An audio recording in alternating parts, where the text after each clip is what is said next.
Bonsoir à tous et bienvenue dans Punchline. Elle s'appelait Naomi Musenga, elle avait 22 ans et elle est morte après avoir tenté en vain de convaincre le SAMU de Strasbourg qu'elle était en train d'agoniser. Comment une telle erreur peut se produire en France?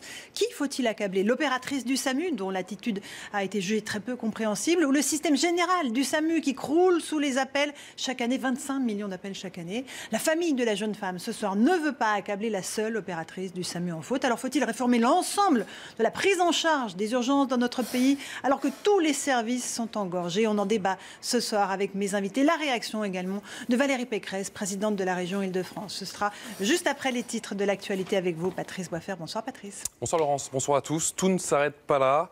Le plus important, c'est de maintenir l'appel. La réaction ce soir d'Emmanuel Macron depuis l'Allemagne. Il rajoute que la décision de Donald Trump est une erreur. Au lendemain du retrait des États-Unis dans l'accord du nucléaire iranien, le président français s'est entretenu avec son homologue iranien Hassan Rouhani. À part les États-Unis, tous les pays signataires, France, Allemagne, Royaume-Uni, Chine et Russie, ont exprimé le souhait de préserver cet accord. Et puis regardez cette image ce matin, plusieurs députés ultra-conservateurs iraniens ont brûlé un drapeau américain en papier à la tribune au cri de « À mort l'Amérique ».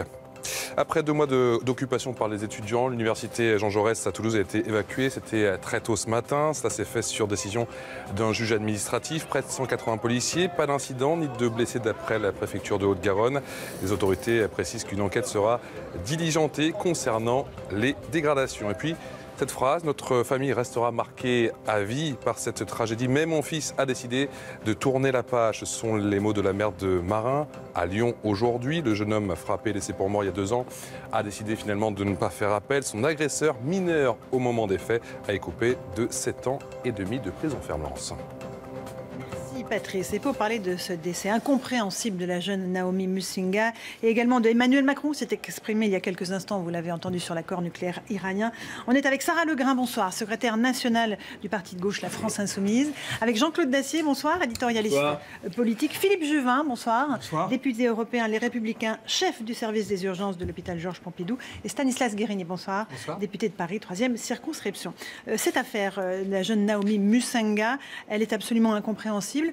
On va en débattre ce soir. On va surtout écouter d'abord cet enregistrement qui est très pénible à entendre de Naomi qui tente de convaincre l'opératrice du SAMU qu'elle est malade et la colère de la mère de Naomi. Écoutez. Elle a de la fièvre et elle va mourir. Ah, ouais, c'est sûr qu'elle va mourir un jour. C'est certain, comme tout le monde. Voilà. Ouais, ça marche. Écoute, je te la passe. Ouais. Oui, allô? Allô? Aidez-moi, madame. Oui, qu'est-ce qui se passe? Aidez-moi. Qu'est-ce qui se passe? Aidez-moi. Bon, si vous me dites pas ce qui se passe, je raccroche, hein? Madame, j'ai très mal. Oui, bah vous appelez un médecin, hein? Ces 2 femmes, c'était eux qui pouvaient apporter une aide à ma fille de cet endroit où la personne est en train de crier au secours. Et en plus, eux, ce sont des secouristes. C'est révoltant. Effectivement, c'est absolument insupportable. Philippe Juvin, on va entendre l'avocat de la famille de la jeune fille. On va entendre la ministre de la Santé, qui s'est évidemment démultipliée dans les médias aujourd'hui. Mais d'abord, cet appel, qu'est-ce qu'il suggère en vous? Qu'il y a une incompréhension totale? C'est une erreur humaine? C'est une tragédie. C'est une tragédie pour, évidemment, la patiente, pour sa famille. J'ose dire aussi pour tous les professionnels, parce que nous, les urgentistes, nous sommes formés pour sauver les gens. Et là, c'est un échec. Voilà, c'est incompréhensible. Il y a une enquête qui a été demandée par la ministre et il faut espérer que l'enquête nous permettra de tirer des leçons de cette affaire parce que ce que nous avons entendu est glaçant. Sarah Legrain, pareil, vous êtes choquée comme nous tous? Bien sûr, c'est ce qu'on vient d'entendre. Un témoignage insoutenable, mais ce qui est plus encore insoutenable, c'est d'imaginer que peut-être que ce n'est pas un cas isolé ou peut-être que ce cas révèle des dysfonctionnements très graves de notre système de santé. Et pour le coup, les soignants alertent depuis maintenant très longtemps sur l'état des urgences et c'est aussi de cela qu'il faudra parler et débattre dans le pays. Justement, on va écouter, avant de vous passer la parole, Stanislas Guérini, l'avocat de la famille de Naomi Musenga, Mohamed Achour. La famille est très très digne et vous allez voir, elle n'accable pas du tout l'opératrice du SAMU. La famille s'interroge. Et ce que la famille ne souhaiterait surtout pas, c'est que l'opératrice en fait prenne tout sur ses épaules. Parce que pour nous, on verra au terme de l'enquête, il y a certainement une chaîne de responsabilité. L'opératrice en fait ne peut pas être une fin en soi. L'opératrice a peut-être commis une faute, l'enquête elle le déterminera. Quand on écoute l'enregistrement, c'est vrai que c'est surprenant, c'est cynique, c'est indigne, mais ce serait peut-être trop facile en fait de charger uniquement l'opératrice. Stanislas Guerini, il y a une enquête qui démarre, une plainte qui va être déposée. La ministre de la Justice se saisit du dossier. Qu'est-ce qu'il faut faire? Est-ce qu'il faut réformer l'ensemble de ce service et de ce système des urgences qui est à bout de souffle dans notre pays?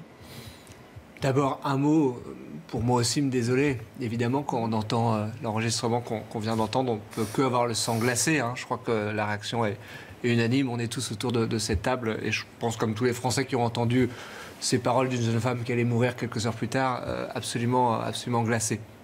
La ministre de la Santé elle a réagi immédiatement. Elle a tout de suite dit qu'il y avait un dysfonctionnement, c'est évident. Cette jeune personne, elle aurait dû être en contact avec un médecin rapidement, mais vous connaissez le système mieux que moi. Et donc, il faut qu'il y ait l'IGAS qui mène cette inspection, rende ses conclusions. C'est important. Inspection générale des affaires sociales. Oui, il y a cette enquête interne. C'est important d'attendre d'avoir ces conclusions avant d'en tirer des conclusions plus générales sur le système de santé. Après, ce qu'il faut dire, c'est que évidemment que notre système de santé a besoin qu'on continue d'investir dans la modernisation, notamment des systèmes d'information autour du SAMU, continue d'investir pour le moderniser. C'est ce que nous faisons et on va pouvoir en discuter ce soir. Jean-Claude Dacier, votre réaction? Écoutez, je suis, comme nos amis ici, effondré. C'est des faits qui remontent à 4 mois quand même, déjà. Je ne dis pas qu'il y a une volonté d'essayer d'effacer tout ça, d'oublier tout ça, mais enfin, l'enquête devra aussi s'exprimer sur ce point. Il y a eu une autopsie qui a été faite, qui n'a pas pu donner grand-chose, parce que le corps de cette malheureuse était dans un très mauvais état. Pour moi, c'est un effondrement, parce que, je le disais tout à l'heure, professeur Juvin, le SAMU, c'était un rouage magique, essentiel, du système de santé français que je considère être encore, en dépit de ses difficultés, l'un des meilleurs du monde. Vous appeliez le SAMU, gros pépin de santé, 15 minutes après, 30 minutes après ou plus tard, vous étiez entre les mains d'experts. Et vous entendez ça, effectivement, c'est quelque chose de glaçant, donc il faut attendre que l'enquête se déroule, qu'on y voit clair. Je crains qu'il ne suffise pas d'accabler cette malheureuse qui a un comportement quand même qui mériterait... Elle a été suspendue aujourd'hui seulement. Néanmoins, je pense qu'elle est aussi quelque part victime d'un système qui l'a étouffée, qui l'a asphyxiée. Attendons l'enquête. Mais si le SAMU aussi ne fonctionne plus, décidément, il y a aussi à transformer un système qui apparemment, pour ceux qui n'ont pas eu affaire à lui depuis longtemps, fonctionnait parfaitement. C'est pas le cas. Et c'est plus le cas. C'est encore une désolation supplémentaire. Je crois quand même qu'il faut être prudent dans nos réactions. Parce que le SAMU aujourd'hui, c'est 31 millions d'appels par an. C'est un appel par seconde qui est passé au SAMU. Et c'est dans l'immense majorité des cas, évidemment, des réponses qui sont apportées aux patients. Après, que les urgences et le système d'urgence cristallisent les difficultés du système de santé, évidemment. Moi, je suis élu d'une circonscription, il y a l'hôpital Bichat. En hiver, Bichat, quand il y a la grippe, c'est 350 personnes par jour qui vont aux urgences. Il n'y a peut-être pas aussi de personnel dans les centres d'appel. C'est beaucoup trop. Il n'y a peut-être pas aussi de personnel dans les centres d'appel Oui, aujourd'hui. c'est ce que disent en tout cas les personnels soignants. Et je pense qu'il faut l'entendre. C'est-à-dire que vous parlez de modernisation, mais eux, leur revendication, elle est sur les moyens humains, elle est sur le personnel, elle est sur la question de l'engorgement. Pourquoi les urgences sont Elle est en engorgées? réalité aussi, madame, sur les systèmes d'information. On est en train de vivre une ça fait partie des demandes qui ont été faites. L'information ne fera pas tout. À un moment, il faut des personnes pour soigner d'autres personnes. Et le problème que l'on vit avec la désertification médicale, avec les problèmes d'accès aux soins, l'engorgement des urgences, la fermeture de lits, la fermeture de services et d'hôpitaux, c'est aussi quelque chose qui est pointé par les personnels soignants qui souvent donnent tout et le meilleur d'eux-mêmes. Alors justement, et parfois jusqu'à aller... on va écouter Philippe Juvin, qui est le chef du service des urgences de Pompidou. En fait, il y a deux choses, je crois, dans ce débat, cette affaire terrible. La réponse qui est faite, qui n'est pas acceptable, quelles que soient les circonstances, inacceptable. Et puis, effectivement, il y a l'environnement. Aujourd'hui, 33 millions de Français chaque année, 33 millions, la moitié de la population, a un contact avec un urgentiste, par téléphone ou sur place. Pourquoi ces chiffres fous? Pourquoi aujourd'hui, il y a 10 ans, c'était pas ça. Aujourd'hui, on est à 33 millions de Français. Parce qu'il y a moins de médecins qu'il y a 10 ans. Moins de médecins généralistes. Moins de médecins généralistes et moins de médecins en général. Contrairement à ce qu'on dit souvent, il y a moins de médecins qui exercent. Il y a une population plus importante, plus âgée, avec plus de pathologies. Et en fait, on s'aperçoit que les urgences et le SAMU, c'est le seul lieu de santé qui est ouvert 24 heures sur 24 toute l'année. Et donc, tous ceux qui vous racontent « Ah bah oui, mais il faut trouver des solutions pour que les gens n'aillent plus aux urgences ». On entend ça souvent, elles se trompent. Parce que les Français, en fait, n'ont plus le choix. Et souvent, il n'y a que le SAMU et les urgences pour les accueillir. Et donc, il faut qu'on ait ça en tête et que les décideurs politiques comprennent que désormais, l'entièreté du système de santé doit s'organiser autour des urgences. Et par exemple, à cette occasion, on a appris, ce qui est incroyable, que ces auxiliaires de régulation médicale, la fameuse dame qu'on entend répondre catastrophiquement, mais il n'y a pas de diplôme d'État. On les forme chacun, dans chaque SAMU, selon un référentiel. De la même manière, vous savez que les hôpitaux sont certifiés régulièrement tous les 4 ans. Eh bien, les SAMU échappent à cette certification. Et donc, la question que nous devons nous poser, dès lors que les urgences deviennent un élément central du système de soins, c'est comment on améliore la qualité. Et on l'améliore en certifiant les hôpitaux, en leur donnant des objectifs de qualité, en tirant des leçons des tragédies. Il ne faut pas que cette tragédie serve à rien. Il faut que ce décès malheureux, eh bien ce décès, ça soit une leçon pour tout le monde. On va écouter Agnès Buzyn, la ministre de la Santé, et je vous passe ensuite la parole. Écoutez-la. Il y a clairement un problème humain. Quand on entend le ton de cette conversation, il y a quand même un dysfonctionnement à l'échelon individuel. Personne ne peut répondre comme ça au téléphone dans un SAMU. Mais est-ce que c'est lié au fait que ce SAMU était débordé ce jour-là? L'inspection, le rapport d'inspection me le dira. De toute façon, nous avons une réflexion générale sur l'accueil aux urgences, puisque nous voyons bien que cet accueil est de plus en plus sollicité aujourd'hui par les Français. Effectivement, il y a une grande réforme qui est dans les cartons, une loi qui doit être présentée au printemps de réforme à la fois de l'hôpital et des services d'urgence. Il ne faut pas aussi non plus jeter la pierre à l'ensemble des personnels soignants, l'ensemble des gens qui travaillent au SAMU. Ce système fonctionne quand même. Et tous les jours, il sauve des centaines de vies dans notre pays, Madame Legrain. D'autant que les soignants sont souvent les premiers à tirer sur la sonnette d'alarme, à dire qu'ils sont à bout. Je constate là, il est question d'un dysfonctionnement ponctuel. Le 11 avril dernier, il y avait les urgentistes à bout de souffle, notamment du CHU de Strasbourg, devant le ministère, pour demander des moyens pour les désengorgements. Vous avez parlé du nombre de gens d'appels au SAMU, c'est 3 fois plus qu'il y a 20 ans. Rien n'a été fait.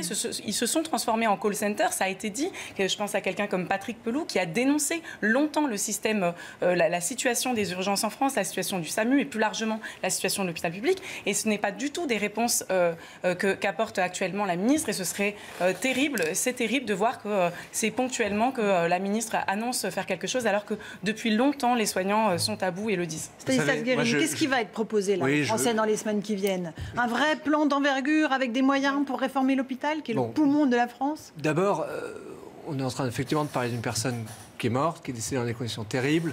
Je pense qu'on peut décider de faire de la polémique politique sur ça. Non, on ne fait pas de polémique politique.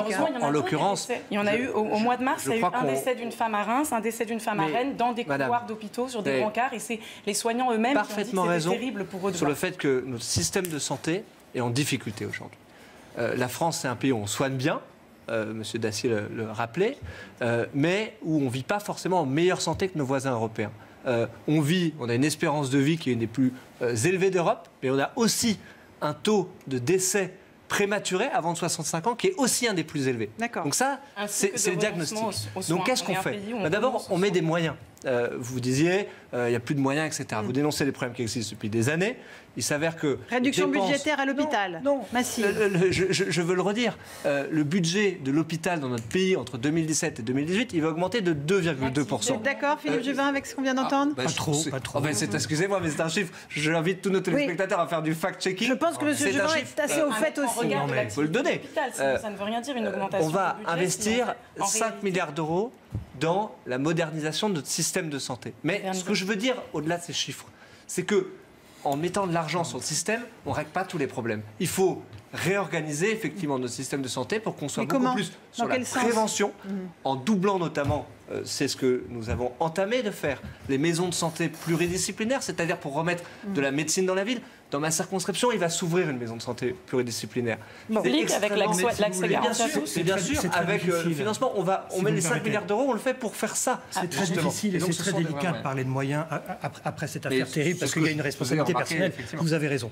Il ne reste pas moins qu'il y a quelques années, les urgences étaient encombrées au moment de la grippe en hiver et de la canicule en été. Aujourd'hui, les urgences sont encombrées en permanence. C'est ça la nouveauté.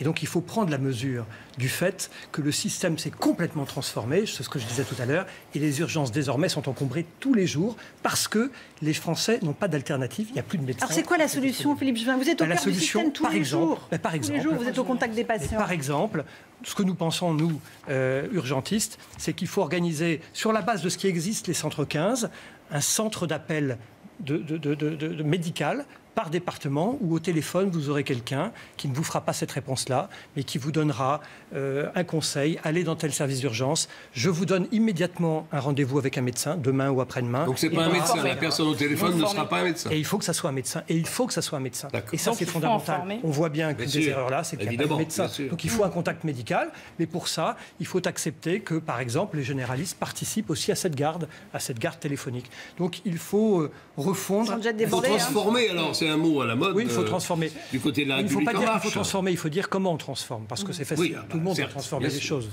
Sarah Legrain, et pour ça, il faut quand même des moyens, il faut que l'hôpital ait les moyens. Il faut au moins un rattrapage. Et des personnes, on peut moderniser tant qu'on veut. Vous avez parlé de la désertification médicale, du manque de médecins. Pour cela, il y a la question du numerus clausus qui doit être posé, il y a la question de l'aide à l'installation de jeunes médecins sur l'ensemble du territoire, il y a la question de l'ouverture de maisons de santé, qui soient des maisons de santé publiques qui permettent à tous l'accès aux soins. Et c'est pas du tout dans cette voie-là qu'on se dirige quand on est en permanence dans des politiques d'austérité, quand on transforme l'hôpital en entreprise, quand on fait de la rentabilité. Il est clair qu'il faut augmenter, Madame a raison, il faut augmenter le nombre de médecins en France. Je vous remercie. Et on a baissé le nombre de médecins. Dans un pays aussi brillamment laissez-la terminer en même temps. Comment peut-on arriver à une pénurie de médecins? Et ça fait quelques années que ça dure. Bon, alors, comment a-t-on pu se un petit arrêt sur le numerus clausus. Parce qu'il y a 20 ans, il y avait des esprits évolués qui vous expliquaient que moins il y aurait de médecins, moins il y aurait de dépenses publiques. Là, c'est une erreur majeure. Aujourd'hui, on est dans une situation où en 2017, il y a moins de médecins qu'en 2007. En réalité, et c'est là où le débat est trompeur, quand vous regardez le nombre de médecins, il y en a plus, mais il y a plus de médecins retraités. Donc il y a moins de médecins disponibles pour la population en 2017 qu'en 2007, alors que la population a augmenté et vieillit. Et donc ça, c'est vraiment dramatique. Deuxième point, Sarah Legrain. L'erreur majeure aussi, c'est de considérer que qu'il va falloir réduire à court terme les dépenses publiques, alors qu'on voit très bien que notre système de santé, dont nous étions fiers, dont nous avions toutes les raisons d'être fiers, devient finalement, se détériore à la vitesse grand V, et que ça, la société, l'ensemble de la société aura à en payer le coût. Et d'être dans ces logiques où il faut toujours réduire les budgets, être dans l'austérité, dans la fusion des hôpitaux, dans la fermeture de petites structures, etc., c'est une logique à terme. Permettez-moi, c'est peut-être un peu plus complexe. Il y a sûrement des endroits où il manque beaucoup d'argent. Il y a peut-être des endroits où on en perd. Je pense que malheureusement, c'est plus subtil que cela. Et puis, la France n'est pas dans une situation économique où le président de la République aura une cagnotte à distribuer. Mais quand on fait des cadeaux aux riches, on perd de l'argent. Donc c'est un vrai sujet. Mais par exemple, il faut se fixer des objectifs de qualité. Vous savez qu'il y a des hôpitaux. Par exemple, on sait que quand une personne âgée se casse le col du fémur, il faut qu'elle soit opérée dans les 48 heures. Sinon, le taux de mortalité augmente. Eh bien, moi, je souhaite, par exemple, que les hôpitaux publient leur délai d'intervention, rendre public ce délai d'intervention. Et là, grâce à la qualité et à la transparence sur les données, vous verrez que le niveau des soins montera parce qu'on aura été transparent. Mais on est d'accord que si la dame qui s'est cassé le col du fémur attend sur un brancard pendant 48 heures dans les couloirs. Et c'est ça qui se produit actuellement dans les hôpitaux. Et c'est pour ça qu'il faut rendre ces données publiques pour permettre une évolution du système. Il faut plus de lits, plus de couloirs, plus de personnel soignant, plus d'hôpitaux pour... En certains endroits, dernier mot, Monsieur Guérini. Je ne voulais pas vous couper. 2 mots pour dire. Ce que vous dites, c'est précisément au cœur de la réforme que prépare Agnès Buzyn. Il y a en ce moment des concertations avec les acteurs des territoires, justement, qui sont menées dans tout le pays. Il y en aura une dans ma circonscription en organisant le 2 juin. Et donc, décidément, vous la citez, votre circonscription. Oui, parce que c'est à partir de là qu'on connaît les choses et qu'on sait comment ça se passe. Il ne faut pas dire qu'on va faire des réformes, il faut les faire. De ne pas vous couper. Et un dernier mot, sur cette question du budget, vous n'avez que cette idée-là en tête de dire il faut plus de budget, plus de budget. Votre argument serait tout à fait convaincant si elle était juste sur le fait que le budget reculait. Encore une fois, on dépense dans notre pays à peu près 11% de notre PIB pour nos systèmes de santé. C'est plutôt stable. Le budget est en augmentation, mais ça ne réglera pas tout. Il faut réorganiser en profondeur notre système de santé. On va garder quelques minutes pour parler d'Emmanuel Macron. Le président est en Allemagne aujourd'hui pour rencontrer Angela Merkel, alors que vous le savez, Donald Trump a annoncé qu'il déchirait l'accord iranien sur le nucléaire. Le président s'est exprimé il y a quelques instants chez nos confrères allemands. Écoutez-le. C'est une décision. On avait calculé maintenant avec 1,45. Ok. Si possible, hein, vous allez voir. Très bien. Fragilise l'accord, mais il n'annule pas l'accord. C'est sûr, c'est un échec. C'est le tout début de l'interview. Voilà, donc ça c'était le tout début de l'interview. On n'a pas appris grand-chose quand même. Ah si, quand même, que ça allait durer un petit quart d'heure, quand même. Mais bon, évidemment, Jean-Claude Dacier, c'est un enjeu majeur pour le président. C'est la journée de l'Europe. Je ne sais pas si c'est la fête de l'Europe, mais c'est la journée de l'Europe. Ce serait bien qu'elle en profitât, cette Europe compliquée, qui est plutôt en train de se défaire que de progresser, pour essayer de tout faire pour préserver cet accord nucléaire avec l'Iran. On entre dans une zone, avec la décision de M. Trump, on entre dans une zone compliquée, personne ne peut dire. Parce qu'après tout, il a déjà déchiré l'accord sur le climat. L'accord, sauf erreur de ma part, existe encore. Je veux bien reconnaître que l'accord sur le nucléaire est beaucoup plus compliqué et qu'il engage à la fois des États et des enjeux économiques considérables. Mais ce serait bien que, profitant, en étant une seconde un peu optimiste, que profitant de cette situation, l'Europe, la France, l'Allemagne, les grands pays européens disent écoutez, cette Europe, cet accord, nous, on va le maintenir. C'est ce qu'ils font. Le développement. Oui, enfin, pour l'instant, ça va être beaucoup plus compliqué qu'on ne le pense, parce que, notamment au plan économique, si l'Amérique veut nous chercher des noises, c'est l'accord Total qui peut être remis en cause. La présence de Renault, de Peugeot sur place, remis en cause peut-être pas, mais s'ils veulent faire du business demain aux États-Unis, c'est là où ils se feront rattraper. C'est assez insupportable de voir d'ailleurs que M. Trump s'arroge ce droit extravagant d'être une espèce de gendarme économique qui décide de ce qu'il fait faire, de ce qu'on peut faire, alors qu'il est seul à prendre une décision qui vient casser un accord multilatéral qui était quand même, me semble-t-il, profitable pour, deux choses peut-être. Pour la planète. Est-ce que c'est d'abord un camouflet pour le président Macron ou pas? D'abord, c'est un constat d'échec, parce que très franchement, toutes ces accolades viriles, ces petits bisous et ces regardez comme on s'aime, etc., tout ça pour ça, avouez que dans ces cas-là, on aurait pu s'en passer. Le deuxième point, c'est que j'ai un reproche à faire à Mme Merkel et un reproche à faire à M. Macron. C'est que plutôt qu'y aller séparément, ils auraient dû y aller ensemble pour montrer qu'il y avait une vision européenne et une volonté commune. Chacun a joué sa petite partition. Ça aurait changé les choses, vous pensez ? En tout cas, ça ne pouvait pas être pire. Ça ne pouvait pas être pire. L'Europe, en fait, quand n'a pas avancé unie, c'est quoi l'Europe ? Pardon, c'est la France et c'est l'Allemagne en matière diplomatique. Les Britanniques sortant, c'est essentiellement ça. Donc ce n'est pas l'Europe qui est en cause. C'est la France qui a été faible et c'est l'Allemagne qui a été faible parce que chacun, ils ont voulu jouer leur petite partition devant les caméras de télévision. C'est ça la réalité. Alors j'espère comme vous que la France et l'Allemagne vont dire à Trump, c'est comme ça, nous on applique unilatéralement. On va écouter le président Macron et je vous passe la parole, Madame Legrain. Je regrette la décision du président américain. Je pense que c'est une erreur et c'est pourquoi nous, Européens, avons décidé, nous l'avons redit hier soir, de rester dans le cadre de l'accord nucléaire de 2015. Malheureusement, nous l'avions anticipé. Nous ne pouvons que regretter cette décision. Maintenant, il est important que nous soyons tout entiers obsédés par la stabilité et le maintien de la paix dans cette région du Moyen-Orient. Voilà, une erreur, dit le président Macron à propos de la décision de Donald Trump. Sarah Legrain, quelle est la réaction de la France insoumise? Oui, bien sûr. Alors, c'est une erreur et puis c'est un danger terrible pour la planète, ce que fait M. Trump. Je ne reviens pas sur ce qui a été dit, mais ce n'est pas seulement un danger économique, c'est vraiment une poudrière qui s'installe là, dans cette région du monde. Et là, nous avons une responsabilité, nous, la France, là-dedans. Et je pense que c'est effectivement un échec diplomatique pour M. Macron, puisqu'il nous dit qu'il l'avait anticipé. Et bien, précisément, on peut considérer que son voyage à Washington n'aura pas du tout permis de jouer le rapport de force avec Donald Trump, de lui faire entendre qu'il ne pouvait pas franchir cette ligne rouge, déchirer cet accord.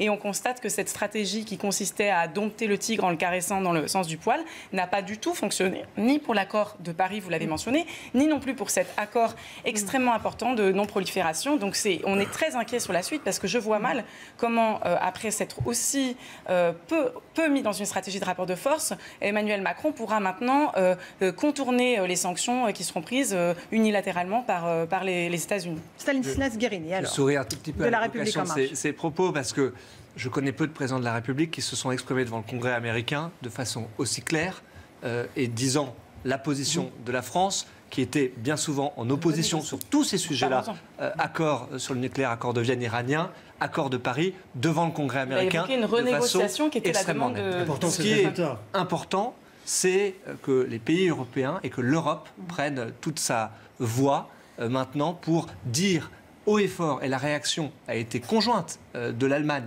de la Grande-Bretagne, de la France, c'est-à-dire des pays européens signataires de cet accord de Vienne, que l'accord existe encore, que nous devons tout faire pour le conserver.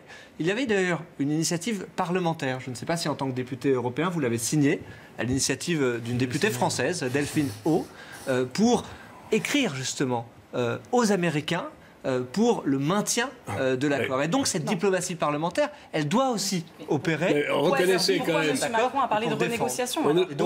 Il a ouvert la porte à la renégociation. On ne peut pas nier quand même que Macron a fait beaucoup pour essayer de privilégier sa relation avec Donald Trump. Il l'a reçu le 14 juillet. Et c'est vrai qu'il y a eu un hiatus terrible entre les mamours qui se sont faits devant les caméras, puis ensuite le discours, je suis d'accord avec vous, très grand discours devant le Sénat américain, devant le Parlement américain. Et de clarté, mais qu'est-ce qu'a fait notre cher président de la République? Il a bricolé une espèce d'accord d'élargissement. Je vous garantis que personne n'était au courant à Paris. Pour essayer de donner le sentiment qu'il ne revenait pas bredouille de Washington, il a bricolé l'idée qu'on pourrait peut-être repartir dans une négo où on élargirait, ce qui honnêtement n'arrange pas sa cote à Emmanuel Macron en Iran et n'arrange pas trop la position de la France dans ce conflit. Il va se refaire, il a téléphoné à Rouhani cet après-midi, je lui fais confiance, mais il n'a pas été, reconnaissons-le, pour une fois d'une grande adresse dans cet épisode diplomatique aux États-Unis. Et pardonnez-moi, mais comme député européen, il y a quelque chose qui m'irrite dans cette affaire, parce que c'est toujours pareil. Quand les choses vont bien, on dit, regardez, les Français et les Allemands ont été formidables, et quand ça ne va pas, on dit, l'Europe... C'est à cause de l'Europe que ça ne marche pas. Non, c'est pas à cause de l'Europe. C'est à cause des Français et des Allemands qui ont mal joué. En plus, entre nous, il y a une politique de gribouille incompréhensible au Proche-Orient, au Levant, qui est la question des Français qui vont bombarder les alliés iraniens, syriens. Enfin, les Iraniens sont perdus, ne savent plus quelle est notre position. C'est dur à suivre, en effet. On a vraiment un sujet de politique de gribouille. Vous avez il y a eu plusieurs éléments d'alignement quand même, que ce soit les frappes en Syrie, ça n'a pas été une décision européenne, ça a été une décision de la Grande-Bretagne, de la France, de s'aligner sur la politique étrangère américaine, au mépris, au mépris du droit international. Au défaut de la Syrie, ils ont essayé de changer. Je ne sais pas ce qui va se passer. Vous plaisantez, il n'avait pas mandat de l'ONU, il n'y avait pas mandat de l'ONU, absolument pas. Et c'était un doigt mis dans un engrenage bien dangereux. Rejeter justement cette... Non mais il s'est fait avoir. Et quand précisément... et quand Emmanuel Macron évoque la renégociation d'un accord, il s'en prend à ce que c'est au fondement du droit international. Quand vous avez un accord avec des partenaires qui le respectent, car tous s'accordent à dire que l'Iran ait respecté cet accord qui était quelque chose de décisif signé en 2015, vous ne pouvez pas commencer à dire que votre respect de l'accord est dépendant d'une renégociation. Un dernier mot là-dessus. Que faisait-on après 2025? Eh bien, précisément, c'est pas une renégociation d'accord, c'est un élargissement. On est en 2018, alors... Là, reconnaissons quand même qu'on a un alignement de Trump. Et avec quand même une administration très belliciste. Bolton et Pompeo ne sont pas des enfants de cœur. Bien entendu. Très alignés sur la position. Et sans ambiguïté. Sur la position israélienne, qui n'est pas non plus composée, le gouvernement israélien n'est pas non plus composé d'enfants de cœur. Honnêtement, on peut s'inquiéter de l'addition de ces deux bellicismes face à une situation. Moi, je reconnais qu'Israël puisse s'inquiéter. Mais le résultat, il est en effet l'arc chiite, il est créé. Mais vous avez vu qu'au Liban, les chiites ont gagné les élections. Il y a un arc chiite partout. C'est pas très bon pour la paix de la région et peut-être au-delà. Sur le plan national, est-ce qu'on est à un tournant du quinquennat? On a le conflit social à SNCF qui dure, celui à Air France qui se termine. Et on a eu Patrice Boisfer hier soir, cette séquence au Stade de France où Emmanuel Macron a été sifflé. Longue journée pour Emmanuel Macron, on se souvient des commémorations du 8 mai, et on se demandait s'il allait ou pas aller sur la pelouse. C'est la question qu'on se pose à chaque fois qu'il y a une finale de Coupe de France. Regardez ce qui s'est passé hier soir, c'était la finale de la Coupe de France entre le PSG et les Herbiers.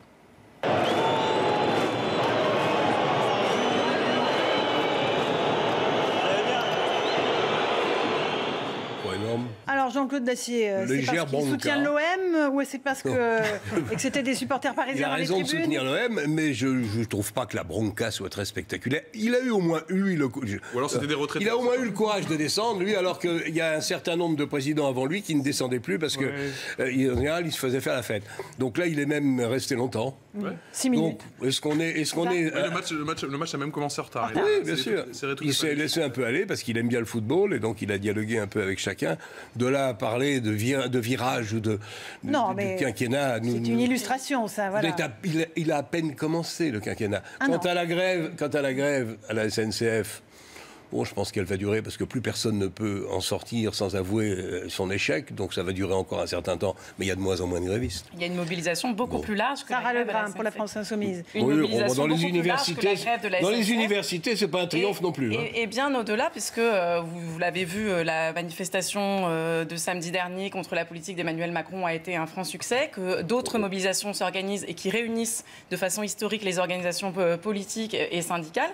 Et honnêtement, je ne sais pas s'il faut se dire qu'il a été sifflé pour sa politique, mais moi, ça ne m'étonnerait pas, si tant est que dans un stade, on peut imaginer qu'il y a effectivement des cheminots, des infirmières, des retraités, il y a pas il y a aussi des retraités. Que le président soit dans une passe un peu compliquée, on l'a vu en matière diplomatique, en matière sociale, c'est évident. Enfin, tirer des leçons d'une bronca dans un stade, pardon, c'est un peu plus complexe. Stanislas Guérini. Des mobilisations qui, elles, sont un indicateur assez fort de la colère contre Macron. Il y a deux manières. La convergence des luttes a du mal à se mettre en place. Alors, attendez de voir ce qui se passe. Il y a deux manières de faire de la politique. Dans les tribunes, c'est parfois très confortable, ou sur le terrain. Dans l'action ou dans le commentaire. Dans l'invective ou dans les propositions. Je crois qu'à chaque fois qu'Emmanuel Macron a un choix à faire, il est sur le terrain. Et je préfère un président dans l'action, sur le terrain. Et on voit que c'est un président qui, à chaque fois, se confronte à ce que sont les oppositions du pays, qui parfois sont vives, parce qu'on en a parlé avec notre système de santé. Les problèmes ne datent pas d'aujourd'hui, ils sont parfois profonds, ils génèrent de la souffrance. C'est ça le sens de notre mandat. Donc ce ne sont pas quelques sifflets qui vont arrêter notre volonté de transformer ce pays. Il y a eu des sifflets, on le reconnaît, mais il y a également un fan en la personne de l'entraîneur des Herbiers. Regardez. On ne le présente plus, Stéphane Mazza. Santé, là. Allez bien. Enchanté. Enchanté. Vous êtes une source d'inspiration pour moi. Merci. Fayot. Je ne sais pas si on vous a bien entendu. Vous avez dit quel Fayot, c'est ça, Philippe Juvin? Mais il est sympathique. C'est pas moi qui dis ça, juste pour que ça soit clair sur ce plateau. Qu'est-ce que ça dit, encore une fois, Jean-Claude Dacier? Je pense que, vous savez, il y a beaucoup de gens, et notamment à droite, mais pas seulement, qui regardent encore Emmanuel Macron et son boulot avec une certaine bienveillance. Alors évidemment, quand on compare avec, je ne veux pas vous faire de peine, mais avec le régime précédent, on peut s'expliquer une certaine, en effet, bienveillance. Et je crois que beaucoup de gens disent, et même à droite, disent, écoutez, laissez-lui sa chance. Surtout à droite. Oui, il est en train de marquer des points peut-être, oui, mais enfin, je pense qu'il a encore pas mal aussi de soutien à gauche. Donc, laissons-lui sa chance. Moi, sa politique économique, je la trouve, elle va à l'évidence dans la bonne direction. Elle va pas assez loin, elle va dans la bonne direction.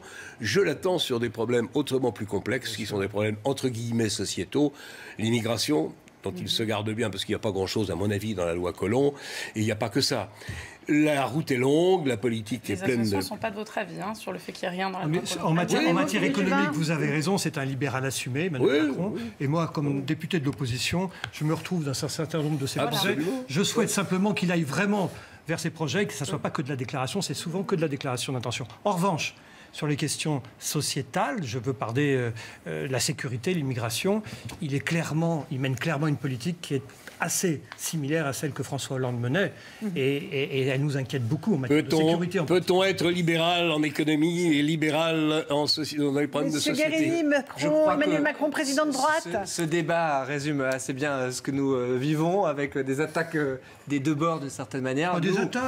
Nous voulons garder ce qui est la ligne qu'on a présentée aux Français pendant cette élection présidentielle. C'était une ligne de cohérence, à la fois pour libérer les énergies du pays, parce que oui, il y a besoin effectivement de libérer la capacité des individus à agir, de libérer les entreprises et de protéger les Français.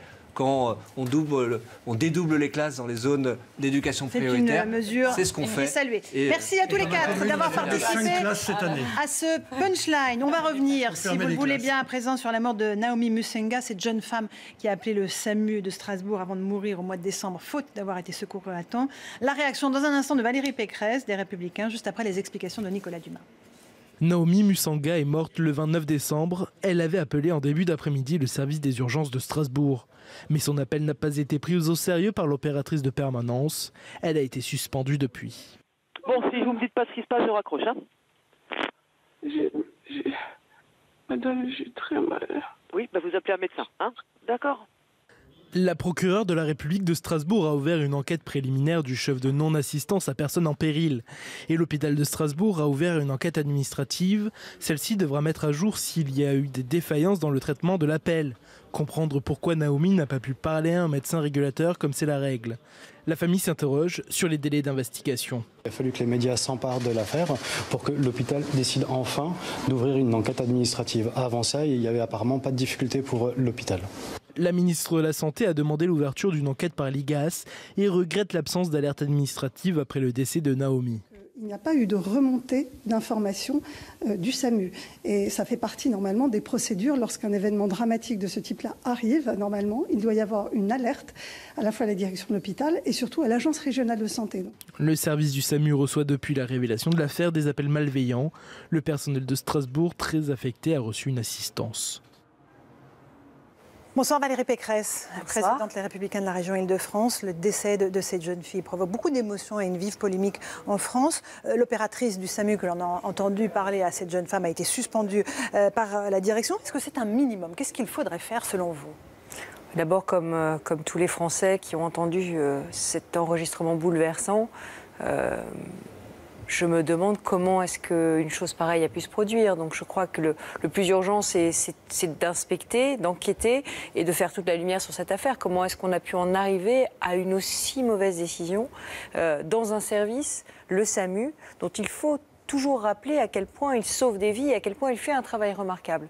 Donc j'imagine que les procédures du SAMU doivent être révisées et aussi qu'il va falloir reprendre à zéro l'ensemble de la formation du personnel. Il faut réorganiser l'ensemble des services d'urgence, pas seulement le SAMU, mais on sait que tous les services d'urgence sont engorgés maintenant quasiment tous les jours de l'année. Est-ce qu'il faut une loi? La ministre de la Santé en prépare une. Et dans quel sens devrait-elle aller selon vous? D'abord, faisons une évaluation. Je sais qu'il est toujours de bon ton de dire que les urgences sont totalement engorgées. Moi, ce que je constate sur le terrain, c'est une coordination qui n'est pas totalement optimale entre les urgences des hôpitaux publics, qui sont totalement saturés, les services des cliniques privées, qui ne sont pas toujours mis à contribution, parce que, comme la tarification est à l'acte à l'hôpital public, on n'a pas forcément intérêt à indiquer la clinique privée qui n'est pas très loin, conventionnée, et qui est remboursée elle aussi. Et puis, il y a la médecine de ville. Et là aussi, les rivalités entre les différents services de santé jouent parfois, j'allais dire, contre l'efficacité. Avec Agnès Buzyn, nous nous sommes vus. Je lui ai parlé des déserts médicaux, je lui ai parlé de cette désertification médicale, de cette difficulté, de cette inégalité d'accès aux soins. Et nous avons convenu que dans le cadre de la modernisation du pays, de l'arrivée des applications numériques, ce serait vraiment très utile d'avoir une application qui, sur toutes les régions, permettrait de savoir où sont les soins disponibles. Quand est-ce qu'il y a une maison de garde? Quand est-ce qu'il y a une clinique privée conventionnée? Quand est-ce qu'il y a un hôpital public? Quels sont les délais d'attente? Et qu'on puisse choisir en permanence et qu'on puisse avoir comme ça un meilleur accès. Aujourd'hui, il faut optimiser les ressources, pas toujours dire « oh là là, ça va mal, oh là là, il faut plus de moyens ». Non, il faut peut-être parfois aussi mieux les utiliser. On va parler de la SNCF, 16e journée de grève aujourd'hui avec un taux de grévistes plutôt bas, mais toujours la moitié des conducteurs mobilisés par ce mouvement. Est-ce qu'on est à une phase décisive, selon vous, de ce conflit social qui oppose le gouvernement aux syndicats? 15 à 20 jours de phase décisive, selon Laurent Berger de la CFDT. Est-ce que, encore une fois, le conflit peut se dénouer? Quelle est la sortie de crise? Pour moi, la réforme est équilibrée. Aujourd'hui, le dialogue qui s'est noué La droite en rêvait, Macron l'a fait? Non, je crois que effectivement cette réforme est nécessaire. Je crois qu'elle est nécessaire. Je crois qu'elle vient après un abandon calamiteux du plan de productivité que Guillaume Pepy avait proposé à Manuel Valls. Pourquoi faut-il un plan de productivité? Pourquoi faut-il une réforme? Eh bien, tout simplement parce que la SNCF est 30% plus chère au kilomètre que son concurrent allemand, que d'autres compagnies de transport, et que ça n'est pas possible pour les Français qui veulent plus de trains, plus confortables et moins chers, d'avoir une grande société publique qui est beaucoup plus chère et qui ne fait pas d'efforts de productivité. Donc cette réforme, elle est nécessaire. Elle est nécessaire pour la SNCF qui va être confrontée dans quelques années à la concurrence. Maintenant, ce qui m'inquiète dans cette réforme, c'est qu'au fur et à mesure de la grève, je vois la réforme qui se détricote petit à petit. Je vois que le changement de statut des cheminots qui devait intervenir cette année est repoussé à 2020. L'ouverture à la concurrence de la SNCF en Ile-de-France, par exemple, elle est repoussée jusqu'en 2039. Donc vous voyez que de concession en concession, on risque de vider la réforme de sa substance. Donc le visage de la fermeté, c'est bien. La fermeté réelle, c'est mieux. Et j'ajoute que, je le dis aux syndicats, détricoter la réforme, ce n'est pas rendre service à la SNCF sur la longue durée. Est-ce qu'il faut rembourser les usagers de la SNCF après cette grève perlée qui dure depuis 2 mois? Est-ce qu'en Ile-de-France, vous avez demandé à la SNCF un remboursement ou pas? Alors bien sûr, il faut rembourser. La SNCF a des clients. Moi, je n'aime plus ce mot usager. D'ailleurs, maintenant, beaucoup de voyageurs disent usager et S, parce qu'on est fatigué, parce qu'on n'en peut plus, parce que c'est la galère. Et beaucoup aussi en Ile-de-France, parce qu'en Ile-de-France, eh bien, vous le savez, les routes aussi sont saturées. Donc c'est là où on a statistiquement le plus souffert des grèves. Alors, la SNCF a acté qu'elle rembourserait 50% des abonnements mensuels en province. Et elle nous dit aujourd'hui, ah oui, mais on ne peut pas faire le même effort pour l'Île-de-France parce que ça coûterait trop cher, parce qu'il y a trop d'abonnés en Île-de-France. Alors je dis, pas question qu'il y ait moins de remboursement pour les Franciliens qui ont plus souffert de ces grèves parce qu'en Île-de-France, il y a plus d'embouteillages qu'ailleurs, c'est plus difficile de choisir la voiture et donc on a plus souffert. Et j'ajoute que vous le savez, le réseau est tellement vétuste en Île-de-France que c'est la galère bien souvent dans l'année en dehors des périodes de grève. Donc je demande qu'il y ait au minimum 50% de remboursement pour l'Île-de-France, le même tarif que la province, même si ça doit coûter plus cher à la SNCF, elle le doit à ses clients. Vous avez bon espoir que la SNCF vous dise oui, elle a dit mais non, il y avait des trains, c'était pas si grave que ça en Ile-de-France. Elle a dit surtout qu'elle avait fait un effort particulier pour mettre plus de trains en Ile-de-France. Enfin, je voudrais parler de certains départements qui ont été littéralement oubliés. Je pense à la Seine-et-Marne, je pense au sud de l'Essonne, où là, il y avait carrément, sur certaines lignes, pas de train du tout. Pas de train du tout sur des lignes qui emmènent chaque jour des dizaines de milliers de voyageurs au travail. Moi, je réclame, vous le savez, que dans la réforme institutionnelle qui va s'ouvrir, on ait une vraie discussion sur ce que c'est que le service minimum dans les transports. Moi, je réclame que soit reconnu le droit d'aller travailler et que les grèves, je suis attachée au droit de grève, c'est un droit constitutionnel, mais que le droit de grève s'exerce en dehors des heures de pointe et qu'aux heures de pointe, on ait un service garanti de 100% pour les voyageurs pour qu'ils aient le droit d'aller travailler. Nous avons déposé, dans le cadre de mon mouvement libre, 2 propositions de loi, une au Sénat, une à l'Assemblée aujourd'hui, pour proposer ce service garanti aux heures de pointe. Vous savez que dans les hôpitaux, on fait grève avec un brassard. Il y a la continuité des services publics. Je crois que les transports, aujourd'hui, sont un service public qui doit être élevé au rang de service public crucial parce qu'il permet d'aller travailler. Rapidement, l'autre signe du conflit social, ce sont les universités. Celle de Toulouse a été évacuée aujourd'hui. Les étudiants comptent, encore une fois, poursuivre le mouvement. Est-ce qu'il est en train de s'éteindre, ce mouvement étudiant? Selon vous, vous avez été ministre de l'Enseignement supérieur. Ce que je crois, là encore, c'est qu'il faut que les étudiants soient lucides. Qu'est-ce qui se passe aujourd'hui dans l'université française? On a un système de sélection par l'échec et qui donne lieu aussi à une sélection par l'argent. Parce que quand on voit qu'on échoue à l'université, ceux qui ont les moyens de faire autrement vont dans des cours particuliers ou vont dans des écoles privées.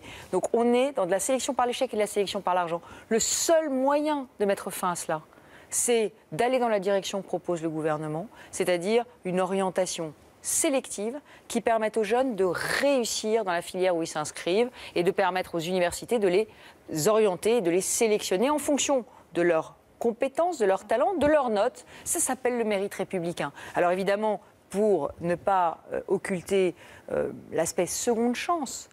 On n'est pas forcément bon élève à 17 ans, on n'est pas forcément bon élève à 18 ans. Eh bien, il faut faire en sorte qu'il y ait aussi des passerelles et que pour ceux qui se révèlent plus tard, ils puissent revenir dans les études qu'ils ont envie de faire, parce qu'ils auront prouvé qu'ils le méritent. Mais le mérite républicain, c'est par le travail, par l'effort. C'est pas juste donner le droit à tout le monde d'échouer. Emmanuel Macron est aujourd'hui en Allemagne, il rencontre Angela Merkel. Il est évidemment question de l'accord iranien sur le nucléaire que Donald Trump a atomisé hier. Est-ce que la France a raison de maintenir coûte que coûte cet accord nucléaire iranien qui a été signé en 2015 ? Est-ce qu'Emmanuel Macron a raison de, évidemment, compter sur Angela Merkel et sur les Européens pour faire front face à la décision de Trump ? La prolifération des armes nucléaires dans le monde est un danger majeur. Et cet accord était un bon accord, c'était un accord qui allait dans la bonne direction, qui permettait de contrôler le nucléaire iranien. Aujourd'hui, moi je compte beaucoup sur l'Europe. Je pense qu'Emmanuel Macron et Angela Merkel qui se rencontrent aujourd'hui, ils doivent mettre l'Europe au cœur des négociations futures avec l'Iran. Et je crois qu'aujourd'hui, le retrait de Donald Trump est extraordinairement préoccupant. Et c'est à l'Europe maintenant de prouver qu'elle peut tenir un rôle diplomatique entre l'Iran et le danger qu'il représente et les États-Unis. Mais est-ce que c'est un coup dur pour Emmanuel Macron, qui est allé aux États-Unis et qui, encore une fois, a tenté de raisonner Donald Trump sur cet accord nucléaire ? Ça montre très clairement que l'Europe doit avoir une diplomatie indépendante et que Emmanuel Macron seul, la France seule, ne pèse pas grand-chose vis-à-vis d'un président des États-Unis qui n'en fait rigoureusement qu'à sa tête en matière diplomatique. Je crois que malheureusement, Emmanuel Macron en fait l'expérience. Ça renforce la nécessité du couple franco-allemand. Ça renforce aussi l'importance des futures élections européennes que nous allons avoir dans un an. Il nous faut une Europe très forte dans laquelle la France pèsera, mais dans laquelle aussi elle réussira à s'allier avec l'Allemagne pour peser. Merci beaucoup Valérie Pécresse d'être venue ce soir dans Punchline. On termine par un petit tour au Festival de Cannes avec le deuxième jour et la projection d'un film égyptien. Sur place, on retrouve notre envoyé spécial en Europe, Olivier Benkemoun. Bonsoir Laurence, et ce soir à Cannes, pour la partie glamour, on retiendra Julianne Moore, la magnifique comédienne, était là pour monter les marches dans une robe noire fourreau que je vous laisse apprécier. Et puis côté glamour encore, il y avait la comédienne française Louise Bourgoin dans une robe vaporeuse très jolie qui a affolé également les photographes qui sont nombreux, vous le savez, ici pour assister à la montée des marches de ce début de soirée. Mais le Festival de Cannes a voulu frapper fort. On est loin du glamour dans le film qui est présenté ce soir, qui s'appelle Yomédine, qui est un film égyptien signé d'un très jeune réalisateur qui s'appelle Abbé Choki et qui vient présenter un film vraiment loin du glamour, encore une fois, puisqu'il s'agit de l'histoire d'un lépreux, d'un homme qui a eu la lèpre, qui a été élevé, grandi dans une léproserie en Égypte et qui, pour la première fois, va sortir, va découvrir son pays, va prendre la route. C'est un road movie. Et c'est un road movie également qui met en scène un petit garçon qui va rencontrer cet homme. Et ensemble, ils vont faire un bout de chemin. Donc c'est aussi un très joli film sur la transmission.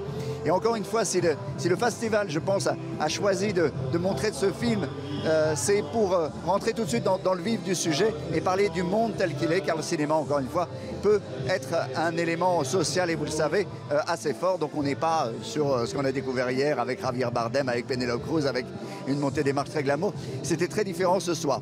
Et puis, l'histoire dont on parle beaucoup également ce soir, évidemment, c'est y aura-t-il un film de clôture à Cannes? Oui, la décision de justice est tombée. Je vous rappelle l'histoire.